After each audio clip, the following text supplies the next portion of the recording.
ఈ ప్రైమర్స్ ఎప్పుడు యూజ్ చేయాలి, ఇదైతే క్లాసెస్లోనే థియరీ ఉంటుంది. యాక్చువల్లీ ఇట్లా చెప్తే అవ్వదు, నార్మల్గా సింపుల్గా చెప్తాను. గ్రీన్ వచ్చేసి మనకి రెడ్నెస్ పింపుల్స్ ఉంటాయి కదా, వాటిని కట్ చే. ఇప్పుడు కొంతమంది స్కిన్స్ ప్రాబ్లమ్స్ ఉంటాయి, సో అక్కడ ఎల్లో వాడచ్చు. లేదు నాకు liquid concealers, actually cream concealers కూడా యూజ్ చేయొచ్చు, ఇలా ప్యాలెట్స్లో ఉంటాయి.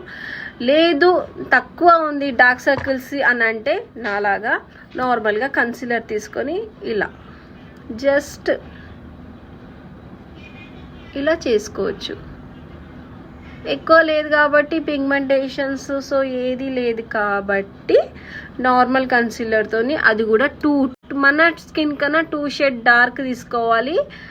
ఏదైనా మార్క్స్ ఉంటే, పిగ్మెంటేషన్ ఉంటే, పిగ్మెంటేషన్స్కి కవర్ చేయడానికి అవ్వదు, but only dark circles, light pigmentation ఉంటే మాత్రం కవర్ చేయడానికి అవుతుంది.